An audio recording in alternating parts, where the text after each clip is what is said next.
नमस्कार दोस्तों। Let's RPSC exam YouTube channel पर आप सबका हार्दिक स्वागत है। अपना जो टॉपिक चल रहा था पदार्थ की अवस्था, और पदार्थ की अवस्था आरएस मेंस के एग्ज़ाम में सेकंड पेपर की सेकंड यूनिट में दिया गया टॉपिक है। इसके अलावा आरपीएससी के द्वारा आयोजित अन्य सभी परीक्षाओं में इस टॉपिक से क्वेश्चन पूछे जाते हैं। हमने पदार्थ की अवस्था को लेकर के पहले 2 वीडियो बना दिए हैं। संबंधित पीडीएफ भी प्रोवाइड करवा दी गई है। अब बात करेंगे हम इसके भाग 3 की, और भाग 3 के अंतर्गत हम बात करेंगे कि पदार्थ का रासायनिक संगठन के आधार पर किस प्रकार से वर्गीकरण किया जाता है और इस वर्गीकरण में किस किस को शामिल किया जाता है, उनके बारे में हम बात करेंगे। तो रासायनिक आधार पर वर्गीकरण की बात की करें तो पदार्थ को 2 भागों में विभाजित किया जा सकता है। एक होता है शुद्ध पदार्थ और एक होता है अशुद्ध पदार्थ। शुद्ध पदार्थ के अंतर्गत तत्व व यौगिक को शामिल किया जाता है, जबकि अशुद्ध पदार्थ के अंतर्गत मिश्रण को शामिल किया जाता है। तत्व तत्व का मतलब होता है जब एक ही प्रकार के परमाणु से मिलकर के बनने वाले पदार्थ क्या कहलाते हैं? तत्व कहलाते हैं। या इसे हम इस प्रकार से भी कह सकते हैं कि जितने भी जो तत्व होते हैं उसमें भाग लेने वाले परमाणु और परमाणु का जो नाभिक आवेश बराबर होता है। जैसे अगर हम बात करें H2 कोई तत्व है तो इसमें 2 परमाणु भाग ले रहे हैं, एक H परमाणु एक H परमाणु, तो इसका नाभिक आवेश और इसका नाभिक आवेश दोनों क्या होते हैं? बराबर होते हैं। अर्थात समान परमाणु समान नाभिक आवेश और आपस में मिलकर के ही किसका निर्माण करते हैं? तत्व का निर्माण करते हैं। और तत्व मुख्यतः 2 प्रकार का होता है, एक धातु दूसरा अधातु, और जिसमें इन दोनों के गुण विद्यमान होते हैं उसे अपधातु कहा जाता है। धातुएं वे तत्व होती हैं जो इलेक्ट्रॉन त्याग करके धनायन की प्रवृत्ति रखती हैं। इन्हें आवर्त सारणी में दाएं कोने को छोड़ करके सभी भागों पर रखा जाता है। धातुओं की कुल संख्या 90 होती है। और धातुओं के गुणों के बारे में बात करें तो कमरे के ताप पर ठोस अवस्था में पाई जाती हैं। अपवाद के रूप में देखें तो एकमात्र धातु मरकरी या पारा है जो कमरे के ताप पर द्रव अवस्था में पाई जाती है। दूसरा कि धातुएं होती हैं वो विद्युत की सुचालक होती हैं, अर्थात ऊष्मा तथा विद्युत की सुचालक होती हैं। और इनकी सुचालकता का क्रम देखें तो सर्वाधिक सुचालक धातु जो होती है वो होती है सिल्वर, और दूसरा जो नंबर आता है वो आता है कॉपर का। इसके अलावा धातुएं आघात वर्धनीय होती हैं, अर्थात इनकी सहायता से पतली चादर बनाई जा सकती है। धातुएं तन्य होती हैं, पतले तार बनाए जा सकते हैं। और सर्वाधिक तन्य धातु की अगर बात करें तो वो होती है गोल्ड यानी सोना। और सोने की 1 मिलीग्राम सोने से 200 मीटर तार बनाया जा सकता है। इसके अलावा हम बात करें जैसे टंगस्टन है तो टंगस्टन का गलनांक क्या होता है? सबसे ज़्यादा होता है, लगभग 3500 डिग्री सेंटीग्रेड होता है। और टंगस्टन का उपयोग करके हम बल्ब का फिलामेंट बनाते हैं। और राजस्थान में डेगाना नागौर में टंगस्टन की मात्रा सर्वाधिक पाई जाती है। अधातुएं, अब बात करते हैं अधातुएं की यानी अधातु की। और अधातु वे तत्व होते हैं जिनमें इलेक्ट्रॉन ग्रहण करके ऋणायन बनाने की प्रवृत्ति पाई जाती है। और अधातुओं की संख्या कितनी होती है? 22 होती है। अधातुएं चमकीली नहीं होती, आघातवर्धनी नहीं होती, तन्य नहीं होती, और तथा विद्युत व ऊष्मा की कुचालक होती हैं। अगर हम बात करें अधातुओं की तो अधातुएं ठोस या गैसीय दोनों अवस्था में पाई जाती हैं, किंतु ब्रोमीन एकमात्र ऐसी अधातु है जो कमरे के ताप पर द्रव अवस्था में पाई जाती है। ब्रोमीन एकमात्र ऐसी अधातु है जो कमरे के ताप पर द्रव अवस्था में पाई जाती है। चूँकि अधातुएं मुक्त इलेक्ट्रॉन की अनुपस्थिति के कारण विद्युत तथा ऊष्मा की कुचालक होती हैं, किंतु अपवाद के रूप में कार्बन के अपर रूप ग्रेफाइट को विद्युत तथा ऊष्मा का सुचालक माना जाता है, क्योंकि ग्रेफाइट में मुक्त इलेक्ट्रॉन की उपस्थिति होती है जिसके कारण विद्युत धारा का प्रवाह होता है। अधातुएं चमकीली नहीं होती, किंतु कुछ अधातुएं चमकीली होती हैं, जैसे डायमंड। इसके अलावा हम बात करें उपधातु की, तो उपधातु में धातु तथा अधातु दोनों के गुणों को शामिल किया जाता है। अब हमारा टॉपिक आता है यौगिक से, और यौगिक के अंतर्गत बात करें तो इसमें सबसे पहले कि यौगिक में क्या होगा कि एक ऐसा शुद्ध पदार्थ होता है जिसमें दो या दो से अधिक अधिक तत्व दो या दो से अधिक तत्व एक निश्चित अनुपात में रासायनिक संयोग करके, यानी एक निश्चित अनुपात में रासायनिक संयोग के द्वारा पदार्थ का निर्माण करते हैं, तो उसे क्या कहा जाता है? यौगिक कहा जाता है। यौगिक में तीन चीज़ें जो ध्यान में रखने हैं, एक तो निश्चित अनुपात, एक तो होता है निश्चित अनुपात, दूसरा रासायनिक संयोग, और ये क्या होता है? शुद्ध पदार्थ होता है, तो उसे हम कहते हैं यौगिक। जैसे अगर हम बात करें, जैसे एग्जाम्पल के तौर पर बात की जाए तो H2O, और H2O का जो निर्माण होता है वो हाइड्रोजन और ऑक्सीजन परमाणुओं के मिलने से होता है। हाइड्रोजन जहाँ ईंधन के रूप में काम करता है, स्वयं जलता है, वहीं ऑक्सीजन का काम ऑक्सीडाइजर के रूप में या जलाने में सहायक होता है, और इन दोनों के मिलने से बनता है H2O, और H2O काम करता है आग को बुझाने का काम करता है। इसके अलावा हम बात करें तो H2O में परमाणुओं की संख्या या हाइड्रोजन और ऑक्सीजन का एक निश्चित अनुपात है, तथा इनके बीच में रासायनिक संयोग हुआ तभी किसका निर्माण हुआ? जल का निर्माण हुआ। अतः वह शुद्ध पदार्थ जो निश्चित अनुपात में तत्वों के रासायनिक संयोजन से निर्मित होता है, यौगिक कहलाता है। जल का उदाहरण दिया, इसके अलावा अमोनिया का उदाहरण देकर के भी समझा जा सकता है। अब बात करते हैं यौगिक की विशेषताएं। तो यौगिक की विशेषताएं देखें तो यौगिक के अंतर्गत एक तो अनुपात क्या होता है? निश्चित होता है, अर्थात यौगिक में भाग लेने वाले तत्वों या परमाणुओं का अनुपात निश्चित होता है, और सामान्यतः यह शुद्ध पदार्थ होता है। जब यौगिक का निर्माण होता है तो या तो ऊष्मा अवशोषित होती है या ऊष्मा का उत्सर्जन होता है। इसके अलावा यौगिकों में भाग लेने वाले परमाणुओं के बीच रासायनिक बंध का निर्माण होता है। अतः यौगिक की चार विशेषताएं हैं। नंबर 1 निश्चित अनुपात, नंबर 2 रासायनिक बंध, नंबर 3 यौगिकों के निर्माण में ऊष्मा का उत्सर्जन या अवशोषण होता है, और यौगिक सामान्यतः शुद्ध पदार्थ होते हैं। अतः यौगिक किसे कहते हैं, यौगिक की विशेषताएं क्या हैं, ये क्वेश्चन पूछा जा सकता है। अगला जो अपना टॉपिक आता है वो आता है मिश्रण के अंतर्गत अपने को ध्यान में रखना है कि जब बिना किसी निश्चित अनुपात के दो या दो से अधिक तत्व बिना रासायनिक संयोग के आपस में मिलते हैं, तो उससे बनने वाले अशुद्ध पदार्थ को मिश्रण कहते हैं। मिश्रण में भाग लेने वाले जितने भी तत्व होते हैं, परमाणु होते हैं, उनका न कोई निश्चित अनुपात होता है और न ही कोई रासायनिक संयोजन होता है। मिश्रण के अंतर्गत अगर हम देखें तो यहाँ भाग लेने वाले जितने भी अवयवी कण हैं, वो अपने स्वयं के गुणों का प्रदर्शन करते हैं, जबकि यौगिक के अंतर्गत भिन्न गुणों का प्रदर्शन करते हैं।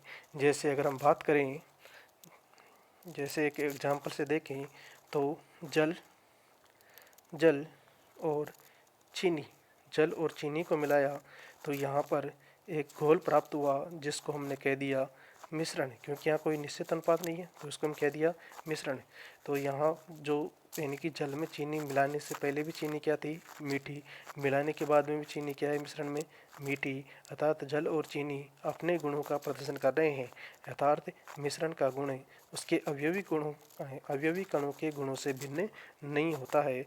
जबकि यौगिक के अंतर्गत देखें यौगिक के अंतर्गत देखें तो जैसे H2O है, जल है जो आग बुझाने का काम करती है, जबकि जल के निर्माण में भाग लेने वाले अवयवी कणों में देखें तो हाइड्रोजन ईंधन का काम करता है, वहीं ऑक्सीजन जलाने का काम करता है। अर्थात इन अवयवी कणों से भिन्न गुण दर्शाए जाते हैं किसमें? यौगिक में। किसमें? यौगिक में। इसकी परिभाषा देखें मिश्रण की तो रसायन विज्ञान में वह पदार्थ जो दो या दो से अधिक तत्वों या यौगिकों के किसी भी अनुपात में मिलाने से प्राप्त होता है मिश्रण कहलाता है। इसे यांत्रिक विधि के द्वारा पुनः प्रारंभिक अवयव में प्राप्त किया जा सकता है। कहने का मतलब ये है कि भाई जैसे जल है तो जल क्या है? एक यौगिक है, क्योंकि निश्चित अनुपात है, रासायनिक संयोग है। जल को जब सामान्य यांत्रिक विधियां जैसे वाष्पन है या छानना है तो उसको हम उसके अवयवी कणों में पृथक नहीं कर सकते, क्योंकि जल को छानेंगे तो जल ही प्राप्त होगा। जबकि मिश्रण को सामान्य भौतिक विधियों के माध्यम से अवयवी कणों में विभाजित किया जा सकता है। जैसे मान लो पानी और रेत का मिश्रण, और जब इसको छानेंगे तो पानी क्या हो जाएगा? रेत से अलग हो जाएगा। अर्थात सामान्य भौतिक प्रक्रमों के माध्यम से मिश्रण को उसके अवयवी कणों में विभाजित किया जा सकता है। मिश्रण की विशेषताएं देखें तो सबसे पहले तो ये ध्यान में रखना है कि मिश्रण में भाग लेने वाले जितने भी तत्व होते हैं उनका कोई निश्चित अनुपात नहीं होता। दूसरा, यह अशुद्ध पदार्थ होता है और मिश्रण विषमांगी द्रव्य होते हैं। इसके अलावा मिश्रण का कोई विशिष्ट गुण नहीं होता। मिश्रण के अवयवों को भौतिक विधियों के द्वारा अलग किया जा सकता है। जैसे मैंने बताया था कि जल और नमक का जो मिश्रण है, अगर वाष्पन की प्रक्रिया की जाए तो वाष्पन से जल वाष्प में बदल जाएगा, जबकि नमक क्या हो जाएगा? उस पानी से अलग हो जाएगा। अर्थात सामान्य भौतिक विधियों के द्वारा मिश्रण को उसके अवयवी कणों में विभाजित किया जा सकता है। अब अगला जो क्वेश्चन आता है वो आता है यौगिक तथा मिश्रण में अंतर। तो दोनों में अंतर देखें तो सामान्यतः नंबर 1 आता है इनका निर्माण को लेकर के। यौगिक में जहाँ दो या दो से अधिक तत्व निश्चित अनुपात में रासायनिक संयोग करके यौगिक का निर्माण करते हैं, जबकि मिश्रण में किसी भी अनुपात में तत्व या यौगिक बिना किसी रासायनिक संयोग के मिलते हैं तो उसे मिश्रण कहा जाता है। नंबर दूसरा कि जब यौगिक का निर्माण होता है तो या तो ऊष्मा का उत्सर्जन होता है या ऊष्मा का अवशोषण होता है, जबकि मिश्रण में ऐसा नहीं होता। जैसे मान लो जब जल में चीनी मिलाएंगे तो इससे ऊष्मा का उत्सर्जन या अवशोषण नहीं होता, जबकि जब जल का निर्माण होता है तो ऊष्मा का क्या होगा? अवशोषण हो जाएगा। इसी तरीके से अगर हम बात करें अन्य यौगिकों में भी कहीं ना कहीं या तो अवशोषण होता है या उत्सर्जन होता है। अगला जो टॉपिक आता है कि भाई यौगिकों के गलनांक क्योतनांक क्या होते हैं? निश्चित होते हैं, जबकि मिश्रण के निश्चित नहीं होते। अगला देखें तो जहाँ यौगिक को सामान्य भौतिक विधियों के द्वारा उसके अवयवी कणों में विभाजित नहीं किया जा सकता, जबकि मिश्रण को सामान्य भौतिक विधियों के माध्यम से जैसे वाष्पन है, छानना है, उसके अवयवी कणों में विभाजित किया जा सकता है। पांचवा जो अंतर आता है यौगिक में भाग लेने वाले अवयवी कण अपने व्यक्तिगत गुणों को खो देते हैं। जैसे जल में भाग लेने वाले हाइड्रोजन का गुण था ईंधन के रूप में, ऑक्सीजन का गुण था जलाने के रूप में, जबकि हाइड्रोजन और ऑक्सीजन मिलकर के जब जल का निर्माण करते हैं तो जल का गुण आ जाता है बुझाने के रूप में, अर्थात आग बुझाने के रूप में काम में लिया जाता है। इसके विपरीत मिश्रण में भाग लेने वाले अवयवी कण अपने व्यक्तिगत गुणों का प्रदर्शन करते हैं, व्यक्तिगत गुणों को दर्शाते हैं। जैसे जल और चीनी जहाँ जल में मिलाने से पहले भी मीठी थी और जब चीनी को जल में मिला दिया उसके बाद में उसका विलयन भी मीठा ही होगा। अर्थात मिश्रण में भाग लेने वाले अवयवी कण अपने गुणों को खोते नहीं हैं, गुणों को बनाए रखते हैं। ये हो गया यौगिक तथा मिश्रण में अंतर। क्वेश्चन पूछा जा सकता है यौगिक तथा मिश्रण में अंतर बताइए, तो अंतर स्पष्ट कर देना है। अब जो अपना ये जो दिया गया है उसमें देख लो, दो या दो से अधिक तत्वों के निश्चित अनुपात में रासायनिक संयोग से यौगिक का निर्माण होता है। दो या दो से अधिक पदार्थों को किसी भी अनुपात में मिला दिया जाए तो किसका निर्माण होता है? मिश्रण का निर्माण होता है।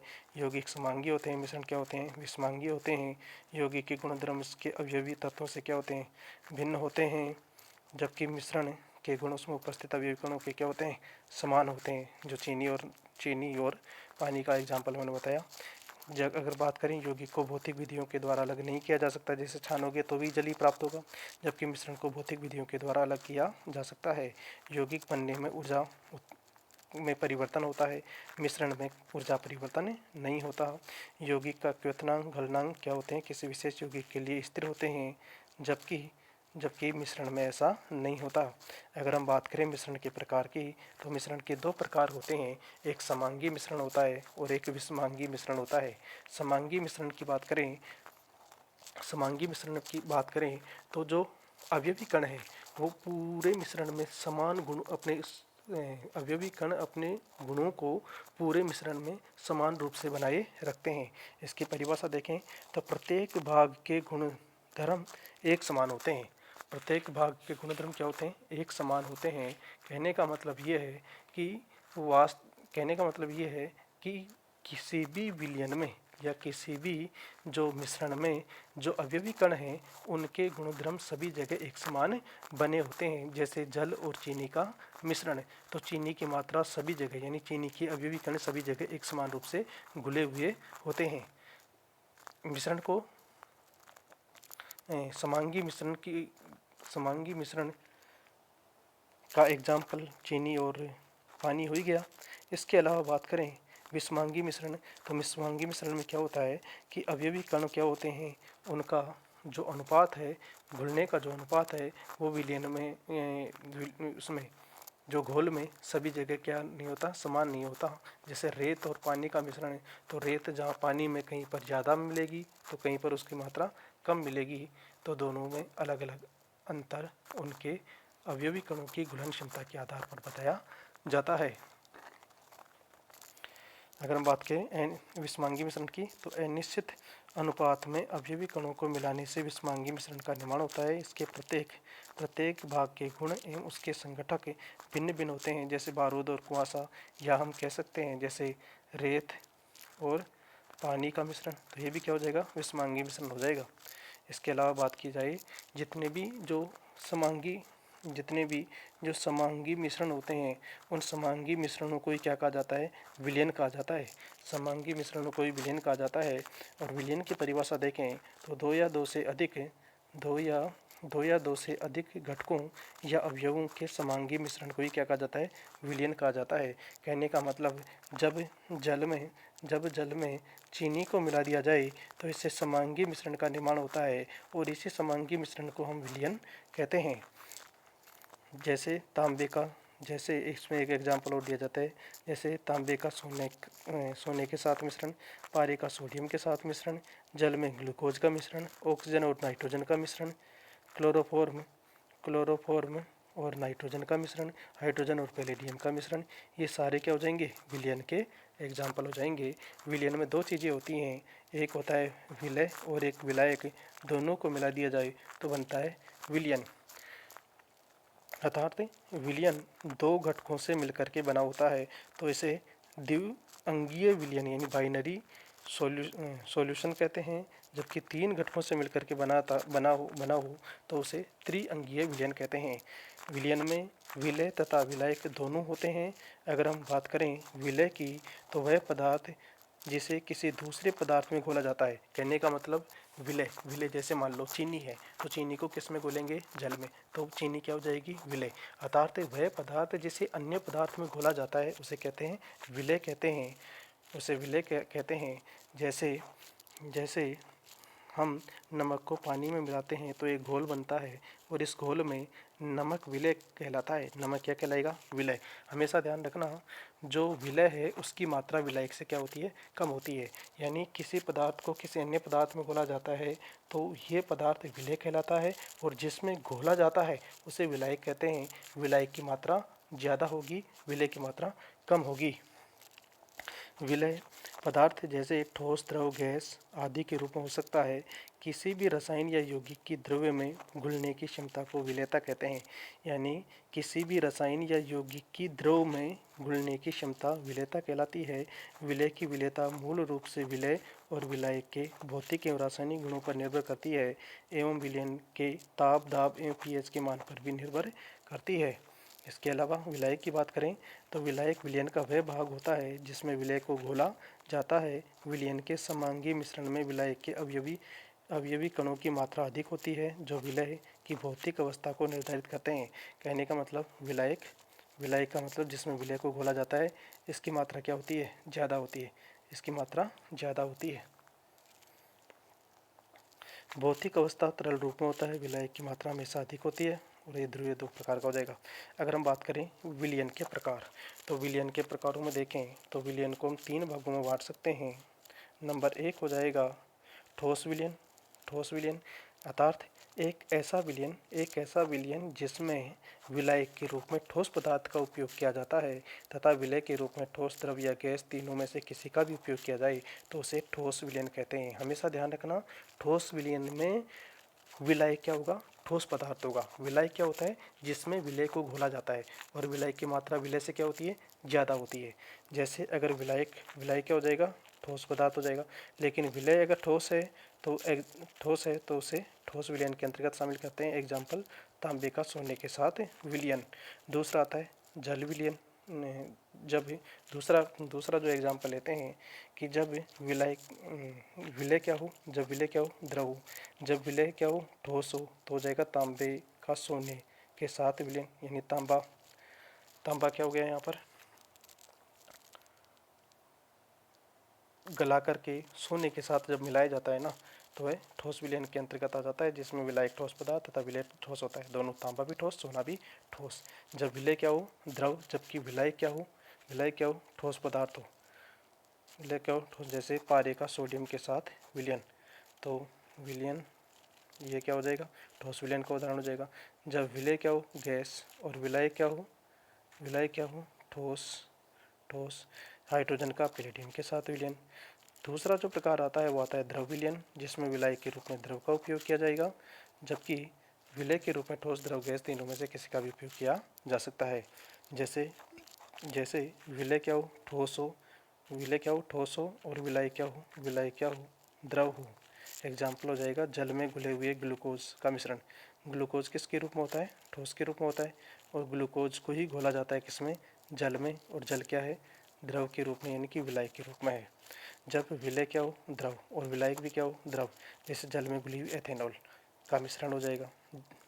ये क्या हो जाएगा? विलय और विलायक के रूप में दोनों द्रव का एग्जाम्पल हो जाएगा। तीसरा जो आता है, विलय क्या हो? गैस। और विलय क्या हो? द्रव। जैसे जल में घुली हुई ऑक्सीजन का मिश्रण। तीसरा जो विलयन का प्रकार आता है वो गैसीय विलयन आता है। अर्थात ऐसा विलयन जिसमें विलायक के रूप में गैसीय पदार्थ का उपयोग किया जाता है, जबकि विलय में ठोस, द्रव या गैस तीनों में से कोई भी हो सकता है। जब विलायक के रूप में तो फिक्स हो गया गैस, जब विलय के रूप में क्या हो? ठोस हो, तो एग्जाम्पल हो जाएगा कपूर और नाइट्रोजन का मिश्रण। जब विलय क्या हो? द्रव। विलय क्या हो? गैस। एग्जाम्पल हो जाएगा क्लोरोफॉर्म और नाइट्रोजन का मिश्रण हो जाएगा। और जब विलय क्या हो? गैस। और विलायक भी क्या हो? गैस। जैसे ऑक्सीजन और नाइट्रोजन का मिश्रण। इस प्रकार से देखें तो विलयन कितने प्रकार के होते हैं? विलयन 3 प्रकार के होते हैं। ठोस विलयन, दूसरा द्रव विलयन और तीसरा गैस विलयन। अब बात की जाए कि भाई मैटर किसके आधार पर, यानी कि केमिकल स्ट्रक्चर के आधार पर प्योर सब्सटेंसेज हो जाएगा और मिक्सचर हो जाएगा। प्योर में देखेंगे एलिमेंट यानी तत्व हो जाएगा। दूसरा कंपाउंड यानी हो जाएगा यौगिक हो जाएगा। दूसरा ये हो जाएगा मिक्सचर में यानी मिश्रण में समांगी मिश्रण और विषमांगी मिश्रण हो जाएगा। 2 प्रकार हो जाएगा।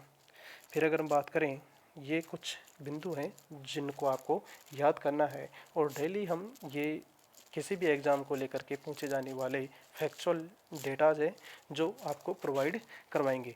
जैसे ठोस यानी जो शुष्क बर्फ़ है उसमें यानी किसे कहते हैं? ठोस कार्बन डाइऑक्साइड को शुष्क बर्फ कहा जाता है।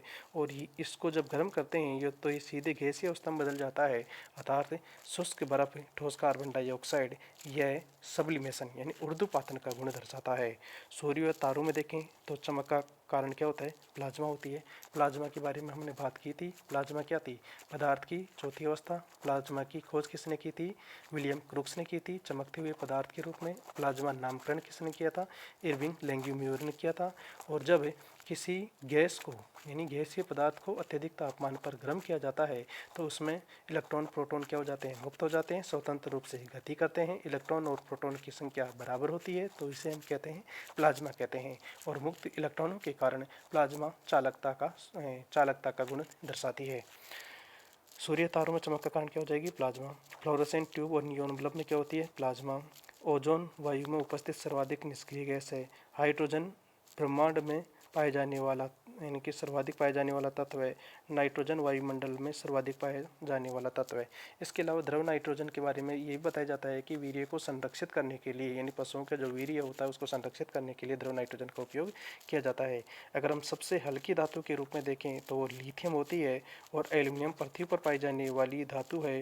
पारा एकमात्र द्रव धातु है, क्योंकि जितनी भी धातुएं होती हैं वो ठोस अवस्था में पाई जाती हैं, किंतु कमरे के तापमान पर पारा एकमात्र ऐसी धातु है जो द्रव के रूप में पाई जाती है। सोडियम को अत्यंत क्रियाशील होने के कारण इसे केरोसिन में रखा जाता है।